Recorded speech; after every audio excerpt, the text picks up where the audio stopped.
Whoa, I have no idea what happened there. I think my internet connection might have wobbled, and then my laptop had an absolute meltdown. So if you're back, great. I'm going to give people a few seconds to come back, and if you do join, then please do say hello in the chat.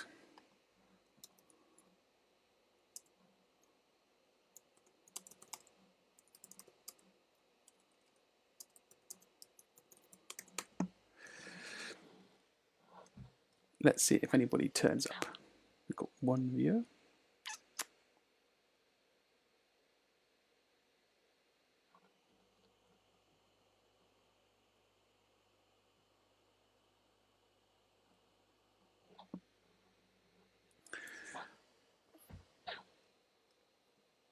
Hi to those people who've just joined. I'm going to attempt to restart where I left off.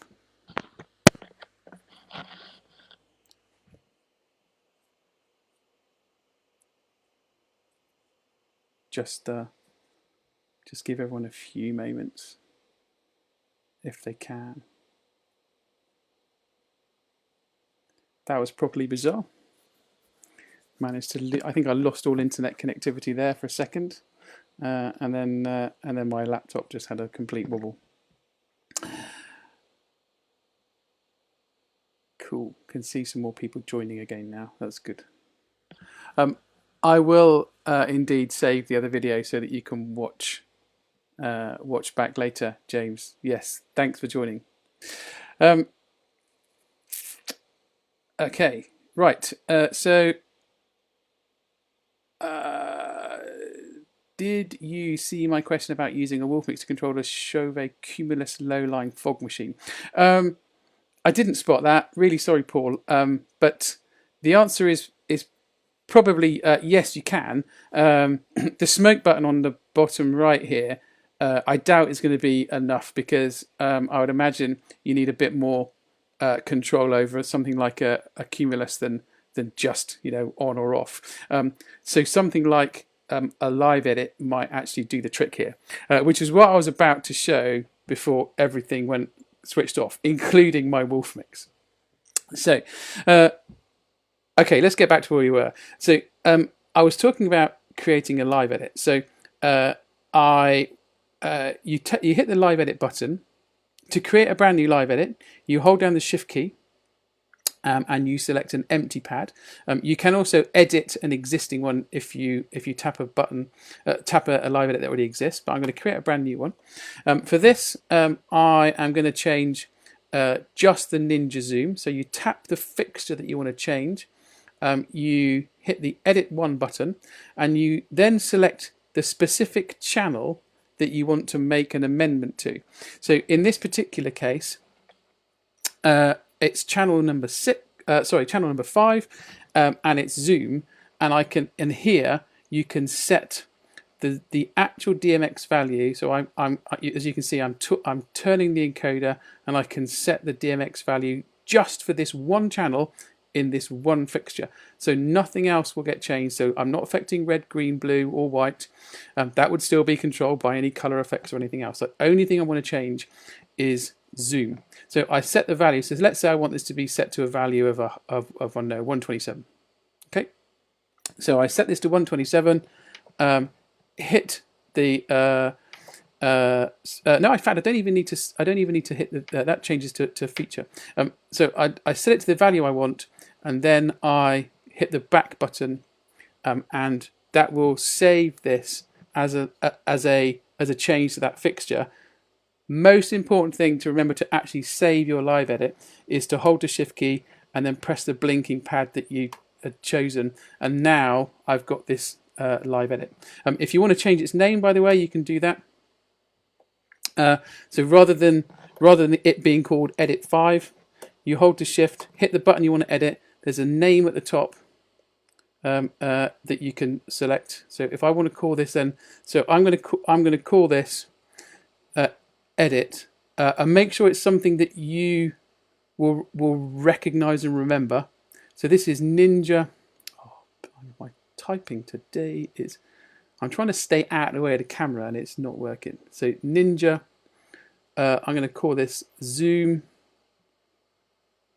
and I'm going to call it Zoom. And in fact, I will set it to be 127. I'm literally going to call the live edit that, so that I know that when I save this, I've got a button that says Ninja Zoom 127. So what's happening now is the default value for that channel is 0, which means as a zoom fixture, I think it's quite wide, right? So that would be, if I was to point that at my mirror ball, it would be way either side of my mirror ball. But if I tap this live edit, it will then specifically set that DMX channel to 127, which will bring in the beam of that Ninja Zoom so that it's somewhere about right for my mirror ball. The same is true for Prism. You may notice, I don't know whether you can see it on screen, probably can't.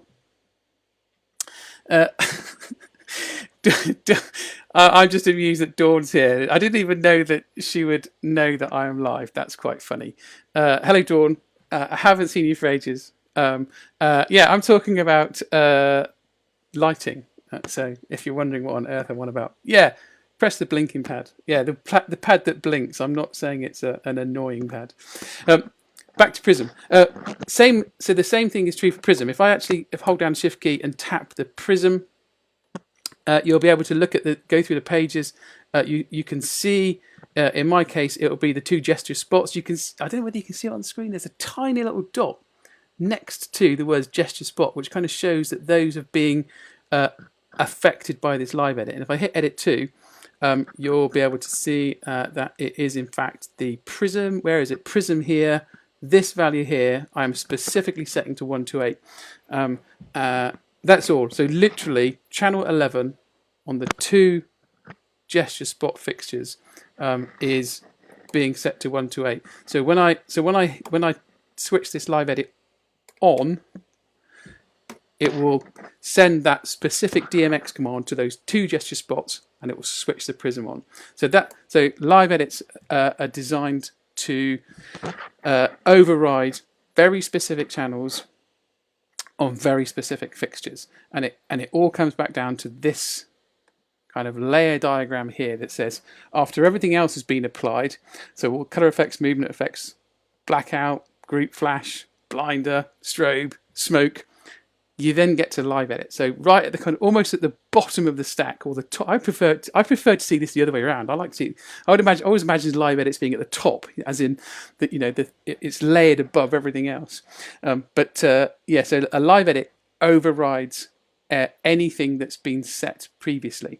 So they kind of need to be used with a little bit of caution, because you can break something quite easily. In other words, stop a movement effect from moving, or stop a color effect from changing. If you do something with things like pars, where you try and set, I don't know, a color macro, for example, you can achieve some really weird effects. And it's not the W1 that's at fault here. It's like you've literally told some of your fixtures to do something, and then wondering why you can no longer control them. So you need to be kind of use live edits sparingly and be very specific about their function.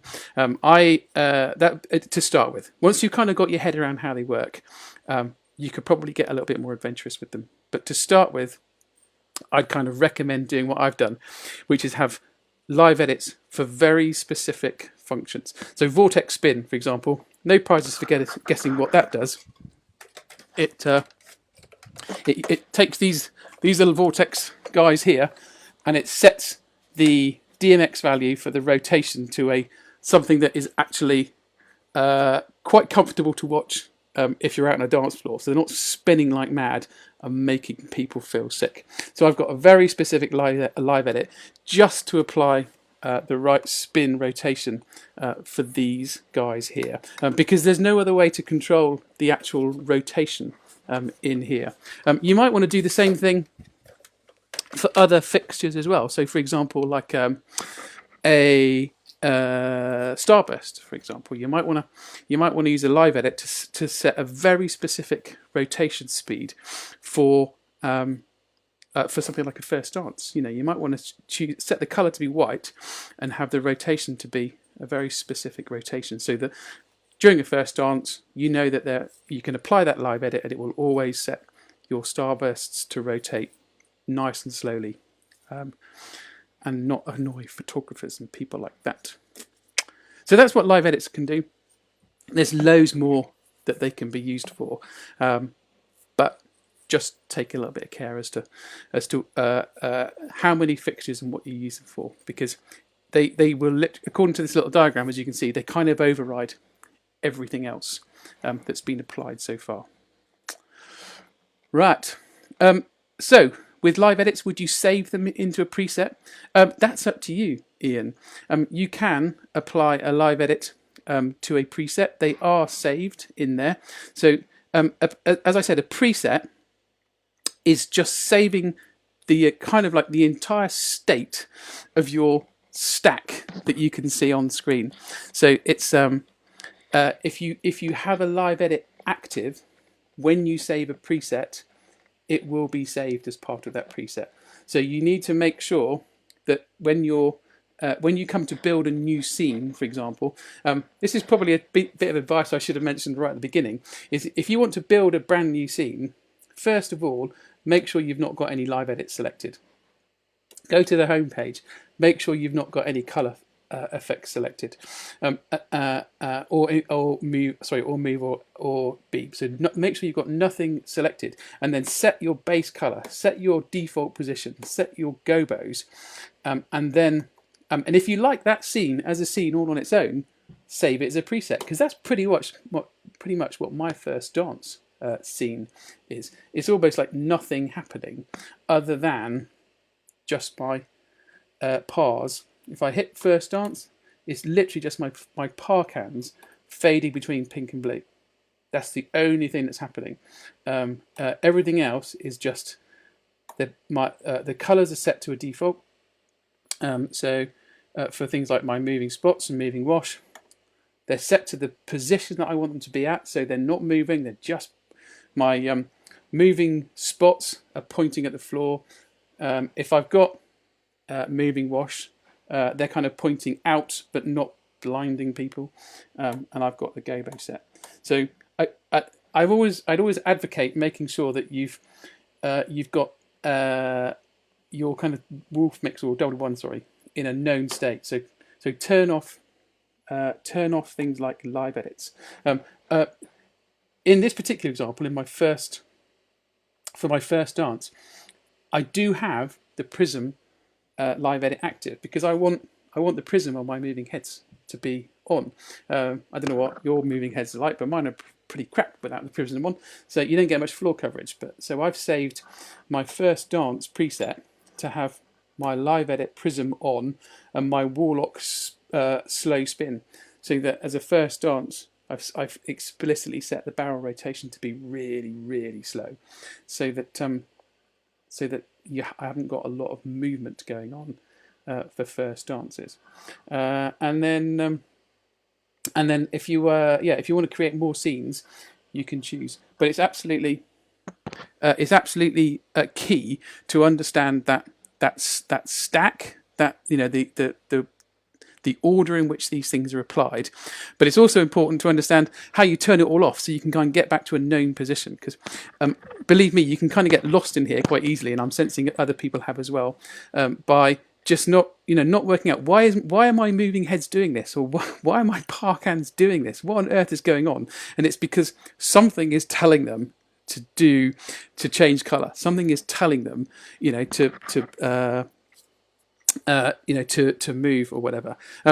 If you genuinely can't work out why your fixtures are doing something, stick a comment or stick a question into this Facebook group, because there will be a reason, right? It could be the profile. It could be that the profile is literally saying, yeah, the default value for your starburst is to have it rotating, slowly. In which case, it's like, well, why would you do that? I don't know, but that's the reason why it's doing it. Or it could be that why is your moving heads prism off, because that's its default position. You have to create something like a live edit to override that default position to make it do something. So I think the brain mist is lifting. Oh my goodness. Well, that's awesome, because as long as you've understood that kind of base position, the order in which effects are applied, recognizing that groups are really important because you can choose whether effects are applied to a group or not. Recognizing that there is only one color effect at any one time. There's only one movement effect at any one time. I haven't even talked about beam effects yet. I will save that for another day, because beam effects can really interfere with color effects. In other words, you can have what beam effects do is control not only when a lamp, a fixture is lit, but you can control the kind of beams or the sequence in which they are done. So if you've got something like, let's say you've got a nice beautiful rack of 8 moving heads, you could have them with the beam on all the time, so they're moving around and they're all describing a nice figure 8 pattern.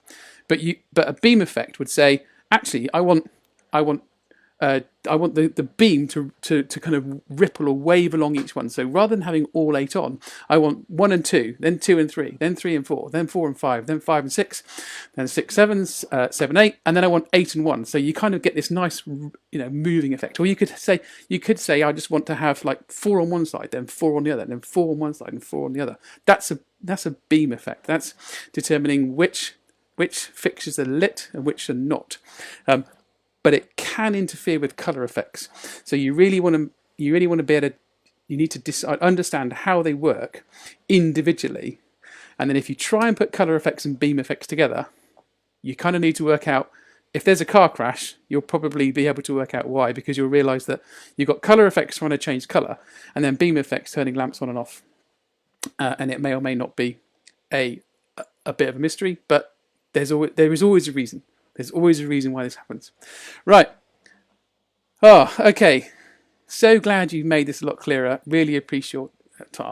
Thanks, Nick. You're a star. I feel it's a bit of an honour and a privilege to be able to do this. And I definitely haven't covered anywhere near all of the capability of the W1. That's a really... I know I've been going for like an hour and a half now, but that's a really kind of ground level, get started intro into applying effects to your fixtures so that you can get them to do something and you understand why they're doing what they're doing. There's so much more that this thing can do in terms of each of the effects. We'll go into that another time, I think. We also haven't really talked about profiles. I think my one piece of advice is if you've got a fixture that isn't doing what you expect, or you just can't make any sense of it, or worst case is not doing anything at all, that's almost always to do with the profile. And by that I mean it doesn't have red, green, it doesn't have an RGB channel, it doesn't have a color wheel, and it probably means it doesn't have, the profile doesn't have either pan or a tilt. Because if it hasn't got those 6 things in it, the W1 isn't going to make any sense of it, because it just doesn't know what to make of it. It won't know how to control it. So I see people, picking up things like this, a stinger, and going, yeah, I've plugged it in, I've switched it on, literally nothing happened. And it's like, that's because the profile for this has not been set up with an RGB channel or a color wheel. It's not been set up with any panel tilt. So therefore, the W1 looks at the profile and says, I have no idea how to use or control that light because there's nothing in the profile that I recognize. And there's always something you can do about it, even if it's creating a live edit, just to actually set specific DMX values so that you can control it. But that's probably it for another day. Nick says he wasn't trying to be disruptive earlier. No, you weren't, Nick. That's the point, you see. I don't know. I've taken a slightly different approach to this. There's been some awesome videos. Some people have put out some really awesome videos of how the W1 works. But that's not how I learned how to use it. What I've explained this evening is how I got my head around it and how I kind of think it works. In fact, I know that's how it works. And try to explain it the way that I'd kind of discovered how it works myself. So I hope it was all good. Right, I'm going to sign off now because I've been talking for ages, and I really appreciate everyone watching. I will try and save the videos so that you can see them, and if you've got any questions whatsoever, put them in the group and we'll start to look at them. But I hope it's refreshed your interest, because I've never stopped loving this little device as soon as one landed. I was a massive fan of Light Rider, and I still am, but this thing blows it out of the water because it's pretty cool. Right, on that note, I am going to love and leave you. Thanks very much. I will see you again soon, I'm sure. Thanks a lot. Take care. Cheers, guys. Bye-bye.